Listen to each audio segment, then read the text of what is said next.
This is Sportscentre. Hey, I'm Marissa Roberto, and the best two words in sports are coming to the Dome tonight. That's right, Game 7, baby, let's go! The Blue Jays faced elimination for the first time last night and came up clutch to extend their season with a 6-2 win. And now Toronto has a chance to do something that we've rarely seen in baseball history. Only 3 teams have gone down 0-2 on their home field and gone on to win a best-of-7 series. Dang, that all happened in the 80s? The 80s were a great time, and you know what? Amazing people were also born in the 80s, like Taylor Swift and maybe me. This will be just the 4th winner-take-all game in franchise history, and this generation of Blue Jays fans might be familiar with the last 2. The bat flip game in 2015 against Texas, and Edwin Encarnacion's walk-off home run in the wildcard game a year later. But Toronto lost its only Game 7 way back in 1985. And with their seasons on the line, both teams are running back their starting pitchers from Game 3 in Seattle, which might bode well for the Jays. Shane Bieber threw a gem in Game 3, striking out 8 over 6 innings. Meanwhile, Toronto roughed up George Kirby to the tune of 8 earned runs in just 4 innings of work. And our friends at FanDuel have the Jays as the favorite to move on and face the Dodgers in the Fall Classic, which is interesting considering the start of this entire thing, the Jays were not the favorite. So, how the turntables. Over to the ice where the Calgary Flames, speaking of ice, could not be any colder. After a blowout loss to Vegas this weekend, they find themselves dead last in the NHL. And it's a bit of a shock to see them here, because as the Flames didn't come into this year with cup expectations, they were just a single point out of a playoff spot last year and seemed to be on the rise. But this season, they just haven't found their way. And unfortunately for Calgary, things won't be getting any easier tonight, as they're facing off against the red-hot Jets, who have won 4 in a row. If they can't get things turned around soon, we might see this Flames team become sellers sooner than we thought. And that could mean guys like Kadri or Jonathan Huberdeau would be on the move. Or Rasmus Anderson, who's a pending UFA at the end of the year. I want to feel bad for Calgary, but I don't. But to see whether they can get back on track tonight, or if Winnipeg can continue their winning ways, you want to tune in to the Jets-Flames game right here on TSN. Pre-game coverage for that one gets going at 8 p.m. Central for those in the Jets region. We're going to double dip of Monday Night Football for you tonight. And since I was away on business Friday, it's time for another edition of FanDuel Fast Facts. If you're new here, the rules are I got 40 seconds on the board, and I need to see how many facts I can get through to help you make better decisions on your betting this evening. Okay, 40 seconds on the clock. Here we go. Monday Night Football begins with a matchup of 2 early MVP candidates. Baker Mayfield has the 3rd shortest odds to win the award on FanDuel at plus 450. Meanwhile, Jared Goff has a 6th favorite at plus 2,000. The late Monday Nighter features Seahawks top 5 offense against Texans top 5 defense. Seattle has averaged nearly 28 points per game this season, but their team total tonight is set at just 22.5 on FanDuel. Jared Goff and Baker Mayfield entered Week 7 as 2 of the most prolific passers in the NFL. Goff entered Week 7 with an NFL best 14 touchdowns. Meanwhile, Baker has tied for 3rd with 12. Both are favored to go 1.5 passing touchdowns tonight on FanDuel. Dang it.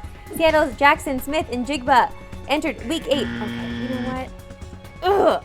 I can tell Chris Hine wrote these. I know Chris Hine wrote these, okay? Like, let's not pretend that he didn't, because they're full-on paragraphs with 5 stats in each one. So whatever. Yeah, I'm not going to beat my 7 with Chris Hine writing these. He wrote these, right, Jeff? No, I didn't. You wrote them? Jeff Sale wrote these. Jeff Sale's up to sue me too? Interesting. Now he's on my list too. My list of mortal enemies. The Toronto Raptors season opener is just a few days away. So let's bring in our guy, Jack Armstrong, to help tee up the season. Jack, thanks for joining us.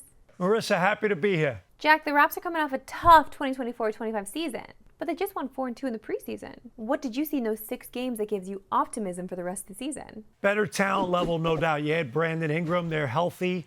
They have a legitimate starting 5. Chemistry's got to work out amongst that group. And quite frankly, they can go 11, 12 deep. There's talent, there's depth at every position. I think the young people got an opportunity to play quite a bit a year ago. They finished 22-21 on the back end of the schedule. Yeah, I understand it was a bit of a soft schedule, but nonetheless, I think this group is headed in the right direction. Now they have a guy that can really take on a big responsibility as a scorer in Brandon Ingram. So to me, I think they're much improved. Friday, Brandon Ingram finally made his home debut as a Raptor, 8 months after he was acquired. What does he add to this Raptors starting 5 when healthy? Well, first of all, he's a guy that can score in every way. You put him on the baseline, you put him in the mid-post.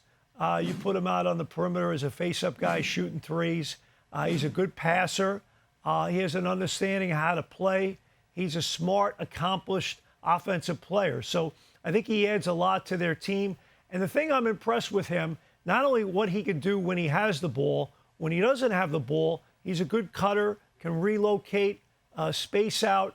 He understands what the other four guys in the offensive scheme are doing. So I think he'll be a really good fit for them. Okay, Jack, we're going to put you on the spot here. FanDuel has Toronto's regular season win total at 40.5.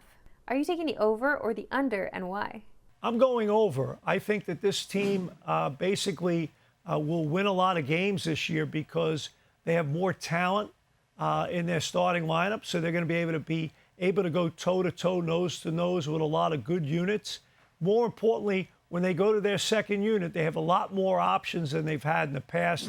You know, when you look at the experience that Jamal Shed got, Grady Dick has played a ton of minutes, Jacoby Walter, Manu picking him up. I think when you look at their team, I think they have enough talent in their second unit and a different style of play, too, in terms of the ability to pressure, turn people over, and win those middle portions of the game that end up being victory when it's all said and done. So I like their chances. Jack, thank you so much for joining us. Best of luck with the Raps this season. Thanks, Marissa. You can catch Jack on the call for the Raps home opener Friday. Coverage begins at 7 p.m. Eastern, 4 Pacific on TSN. You know we love women's sports here in DSC, so we're excited to see Canadian Women and Sport launch a new campaign designed to change youth sport to keep women involved. To tell us all about it, we are now joined by Alison Sandmeyer-Graves, who's the CEO of Canadian Women and Sport. Thank you for joining us. Hi, Marissa. Happy to be here. I see you're wearing the Get Girl Coach t-shirt. Can you tell us a little bit about your campaign? Yeah, Get Girl Coached is our brand new awareness campaign that's entirely focused on addressing the fact that by the age of 17, half of girls are not participating in sport anymore and are missing out on the benefits. So Get Girl Coached is really about putting girls in the driver's seat, listening to them, really understanding what they're looking for to keep them playing, and then acting on it. Why is it so many girls drop out of sport by the age of 17? Girls talk about a lot of different things as far as why they drop out. Some major themes, though, are really not feeling understood by their coaches and the people leading the programs, and really just not feeling heard and supported in their sporting journey. And that can be everything from lack of access to facilities or quality coaching, different resources, or even just encouragement to keep going. What exactly do you want coaches and organizations to do differently? Yeah, well, number one, come to keepgirlsplaying.ca because that's where you get to learn from girls. So we've done research and gathered a lot of information directly from girls so you can really understand their perspective, understand what they need and what they want from their sport experience, and also access free tools and resources to help you take action to really make sport work better for girls and keep them playing. Alison, thank you so much for joining us. Thanks, Marissa. That's it for us today. We'll see you back here tomorrow at 3 to noon Pacific. I'll be tired. See you then.